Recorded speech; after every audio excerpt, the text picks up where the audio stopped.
好啦，咁啊又翻到嚟第二節呢條片啦，因為呢條片咧就太長嘅，咁我哋會分幾節錄嘅。咁咧就呢條片咧就會講下關於佢係同當時嗰個巴打台嘅肥 band 同埋黎珊啦，同埋Janice 女神啦，同埋到後期嘅產妹啦，一啲嘅個關係啊、錢銀上啊，同埋嗰個當時佢嘅嗰個營運上啊嗰啲同埋佢有啲 statement 啊，即係嗰啲文件上啊，咁都會喺度展現出嚟嘅。咁我睇完之後咧，一陣間咧我哋會作一個剖析嘅，咁剖析下佢係吻唔吻合真抑或假，因為咧太多觀眾咧好質疑呢位大匪呢個人士，咁好啦，咁事不宜遲，就去片啦。咁但係當然啦，我係咪要同個老細交代？係咪啊？我每出一筆錢收一筆錢，係咪要經過老細？佢都話財務係我㗎嘛，佢唔同意一毫子都出唔到。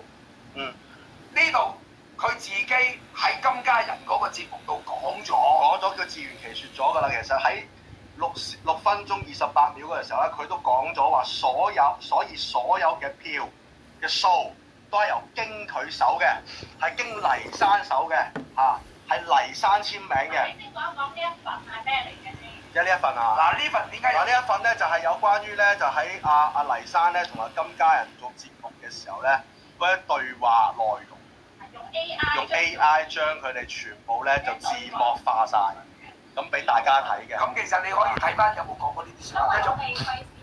係啊，費事有版權問題。費事有版權。你繼續問，繼續問。跟住黎珊就話，所以咧我估計咧阿大匪起唔到飛腳嘅，咁樣啦。其實講晒啦，講晒啦。講晒啦，其實。咁我問你啦，我扮老細，人哋都起唔到飛腳，繼續咧。好啦，之後去下面啦，直接講。咁7分鐘40秒咧，就講到話呢個佢話間公司蝕咗錢，咁咧就呢個月嘅糧咧你唔好出啦，咁樣咁要等到公司有錢賺先得。咁我想問下各位聽眾，你問一問心下，如果你有個老細，佢話俾你聽，喂，如果我公司蝕咗錢，咁我就唔會出糧俾你，你仲會唔會同佢打工？就係咁簡單啫。唔係我講㗎。我講啦，係佢哋講㗎。佢哋自己講。佢自己講㗎。好啦，繼續。咁當然啦，簽名攞錢出糧嘅都係佢。咁好簡單，簽名攞錢出糧都係佢嘅。都係邊個先？都係阿黎珊。係啦，OK。咁黎珊既然話簽名攞錢出糧都係佢嘅，咁點解阿大匪點樣問阿黎珊攞錢食飯，攞錢同阿 Johnny 幫佢哋食飯先？跟住冇理，繼續講嘅。冇咁大聲，我哋講道理啫。大家講道理嘅，係嘛？我哋大家想講道理，亦都希望各位聽眾咧，即係你打工，你都有打工㗎嘛，你都知道㗎嘛，啱唔啱先？即係你哋一直都清楚啦嚇。咁佢又講啦，咪公司佢阿大匪咧有股權，但係隱形，佢冇出名咁樣。咁呢樣嘢我哋解釋下啦。第一啦，你話我有股權隱形，咁但係咧就公司係你嘅，錢就係你嘅，跟住你仲話驚我起飛腳，咁咧多謝晒，呢個管權我唔敢受啊，係咪啊？我出2萬蚊個月咋？係咪啊？咁多謝佢好強調咧，話自己出2萬蚊個月嘅啫。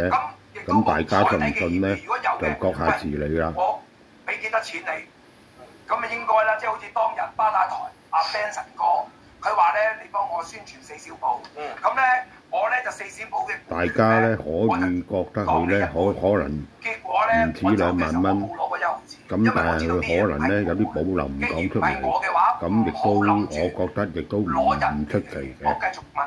好啦，其實我再講補充翻啦。其實講真一句，如果公司佢有股權嘅話，講真一句，咁唔會有之前講嘅話黎珊啲錢係佢全部佢出㗎嘛，啱唔啱啊？係啦，咁你話黎會私底下例如我哋應該私底下簽個協議，賺咗錢分蝕咗錢拎翻嚟講。有冇 agreement 嗰啲啊？乜都冇。冇 agreement 咪得咯嚇。跟住之後咧，黎珊咧就話阿大匪佢不是破產1次，係破產幾次。冇。頭先我俾咗個 TU 咯，咪講咗一次，係啦，一次咁大把。所以我買到樓。咁你哋即係你哋講嘅嘢咧，我唔知道。記住啊，呢個係重點嚟嘅，呢個係重點嚟嘅。係學到下面講啦，就講。記住啊，呢個係重點嚟嘅，佢好強調喺呢次9月2號呢次直播咧，就話係一次破產一次啫。咁亦都強調啦，如果唔係佢點買到樓咧？咁樣講，大家信唔信咧？信不信由你啦。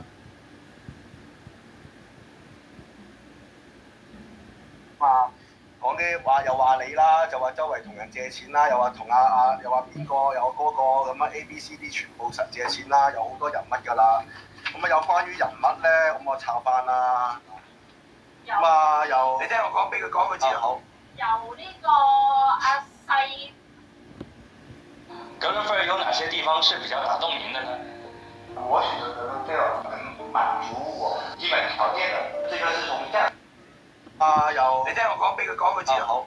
由呢個阿細由呢個肥 Ben 講起先啊，肥 Ben 第一個。肥 Ben 啦，係啊。肥 Ben 啦，巴打台啦。你出嚟頭車你賣咗俾佢，就啲錢係啦，你照。嗱嗰度咧，其實佢自己講咗嘅，就係咧我咧就問阿肥 Ben 咧，說服咗佢咧，就大概攞咗200幾300萬出嚟。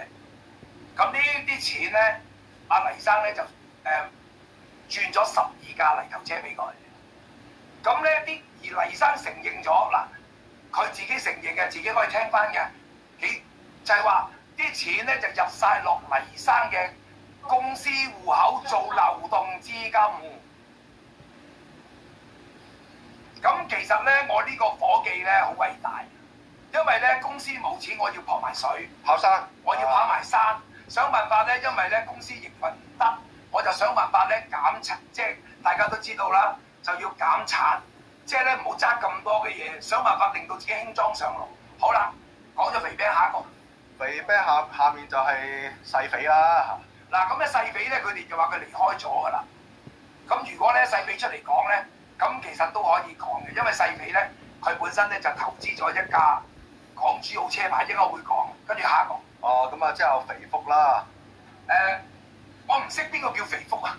肥福唔知啊咁。跟住之後盧生啦嚇。嗱盧生咧就係咁樣嘅，咁咧就有一位盧生係一個網友嚟嘅，咁咧佢就做製衣嘅，咁當日咧佢自己都講㗎，咁咧因為公司咧冇辦法再孭到咁多架車，咁我就想阿盧生咧就買2架泥頭車，嗱啲車係黎生㗎，唔係我嘅，咁如果佢買咧，咁咪令到黎生咧佢每一個月嘅營運資金咧就能夠鬆動啲，結果盧生咧。因為佢話我唔係做泥頭車，我買2架泥頭車冇用。咁咧當日咧，我同阿盧生講，就係話，如果你買咧，我哋包資包權，即係我哋做埋管理，我哋做人嗰啲，我哋負責埋公車。因為泥頭車喺嗰日唔值錢，之後好值錢。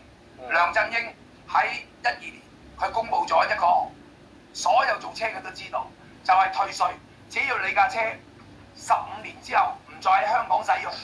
報廢，咁咧就可以將你嘅入口數全部退翻俾你。咁仲有嘅係乜嘢？你架車唔止行15年，呢架車就可以去劏車房賣。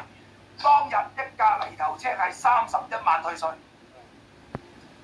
嗰條我哋叫嗰條骨啦，嗰架車好多賣去菲律賓，賣去緬甸、柬埔寨，佢哋買俾新車，結果嗰架車咧值10幾萬，即係話攞翻40幾萬。咁我就用咁樣同佢哋講，只要你供得幾個月，而嗰架車本身係大概爭車位20萬啫，你唔輸嘅，你一定穩賺，因為你架車就值咁多錢。咁阿盧生拒絕咗，因為佢覺得唔啱。咁我唔知道咁嘅行動去挽救一間公司，我稱唔稱職？好，你繼續問。好啦，咁之後到阿紅啦，阿紅就係會計啦。係阿紅。阿紅姐咧就係一個新會人嚟嘅，好努力。咁咧，我咧同佢借過3萬蚊，咁還晒啦。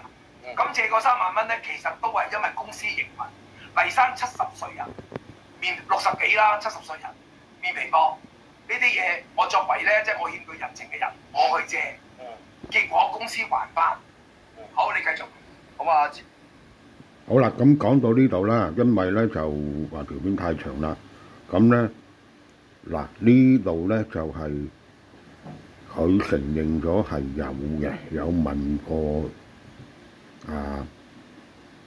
網友啊或者同事啊借錢嘅，咁亦都佢解釋咗話，剛才嗰位紅姐亦都借咗幾萬蚊嘅，咁跟住都還咗嘅咁樣。咁下一節咧，我哋會再重溫翻佢啲片段嘅，暫時講住咁多先啦，下一節再見，拜拜。